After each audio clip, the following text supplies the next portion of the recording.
আজকের ভিডিওটা খুব সকাল থেকে শুরু করছি। খুব ভোরবেলা ঘুম থেকে উঠে সমস্ত কাজকর্ম সেরে তিনজনে রেডি হয়ে বেরিয়ে পড়েছি। কিন্তু যাচ্ছিটা কোথায়? যাচ্ছি মায়ের বাড়িতে। আজ মায়ের বাড়িতে এসেছি একটা বিশেষ কারণে, সেটা পরে বলছি। এসেই কিন্তু আমার রণপাপা অনেক খেলনা পেয়েছে। ওর দিদুন ওর জন্য চড়কের মেলা থেকে পুতুল, হেলিকপ্টার, গাড়ি অনেক কিছু কিনে রেখেছে। সেই সব পেয়ে ও তো বিশাল আনন্দ, সেই সব নিয়েই খেলতে ব্যস্ত। এবার বলি বাড়িতে আসার মেন কারণটা।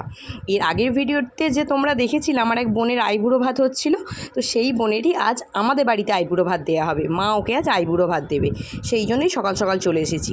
কারণ মা রান্না বান্না সেরে রেখে আবার কাজে যাবে, কাজে ছুটি পায়নি, এবার কাজে তো তাকে যেতেই হবে। এবার আমি যদি এসে তাড়াতাড়ি না রান্নার জোগাড় করে দিই, রান্নাটা করতে বড্ড দেরি হয়ে যাবে। ওই জন্যই সকাল সকাল চলে আসা। আমি জোগাড় করে দিলাম আর মা সব রান্না করে নিল। রান্না টান্না সেরে মা কাজে চলে গেছে, আর আমাকে বলে গেছে তুই শুধু চিকেন কষাটা করিস, বাদবাকি সব রান্না মা সেরে গেছে। তো ওই জন্যই আমি একদম লাল লাল ঝাল ঝাল চিকেন কষা করছি। আর আজকে দেখো চিকেন কষার কালারটা কত সুন্দরই না হয়েছে। রান্নাটা চাপিয়ে দিয়ে ঘরে এসে দেখি ও বাবা, আমার সোনা পাপা তো আমার জন্য অপেক্ষা করতে করতে সে একাই ঘুমিয়ে পড়েছে। আরে সোনা পাপা একা একাই ঘুমিয়ে গেল। ও ঘুমিয়ে গেছে দেখে আমি করলাম কি, বড় মাসিকে বললাম পেঁপে আছে, বলল হ্যাঁ। ব্যাস আর কি, পেঁপের চাট মেখে দিলাম, লঙ্কা নুন দিয়ে তেঁতুল মাখা দিয়ে, যা অপূর্ব খেতে হয়েছিল না। মা বলছে যে তুই দুপুরে আর ভাত খেতে পারবি? বলছি হ্যাঁ সব খাবো, কিন্তু পেঁপের চাট ছাড়া যাবে না। নাও, যার জন্য এত আয়োজন সেও এসে গেছে, আর তাকে খেতেও বসিয়ে দেওয়া হয়েছে। মা ওকে প্রথমে আশীর্বাদ পর্বটা সেরে নিচ্ছে, সাথে আমার সোনা পাপাকেও। আর এই যে ওর হাতে শাড়ি, আলতা, সিঁদুর যা যা দিতে দেওয়া হলো। আর ওর রান্নায় করা হয়েছিল 5 রকম ভাজাভুজি, সাথে মাছের মাথা দিয়ে ডাল, পটল চিংড়ি, মাংস, চাটনি, পাঁপড়, পায়েস, 5 রকম মিষ্টি। খাওয়া দাওয়া সেরে একটা টানা ঘুম দিয়ে দিলাম। কিন্তু ঘুম থেকে উঠে কি কাণ্ড দেখেছি জানো? এই দেখো, সে কর্তামশাই সারাটা দুপুর উনি ঘুমাননি, একটা স্ট্যান্ড ফ্যানকে রং করতে বসেছে। আর এদিকে করে এসেছে ঘন কালো মেঘ, জোরে বৃষ্টি আসবে, খুব জোর ঝড়ও উঠেছে।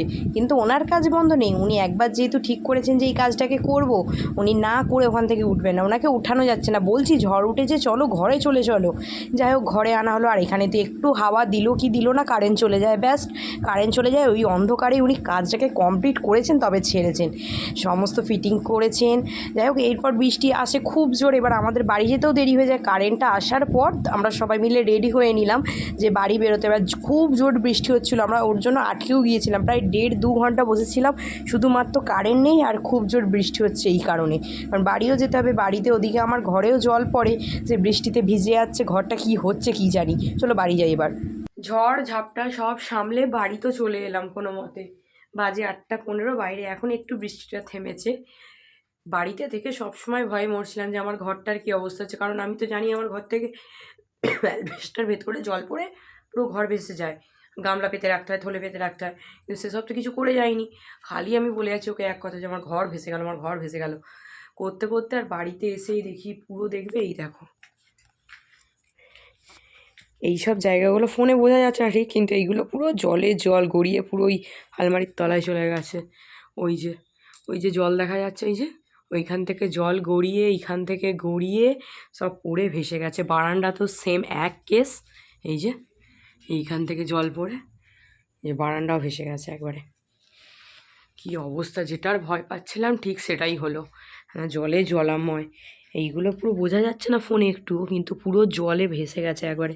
এখন পুরো ঘর আমাকে পরিষ্কার করতে হবে। ঘর পরিষ্কার করতে করতে এখন পাগল হয়ে যাবো আমি। আগে ঘর তোর গুছোই।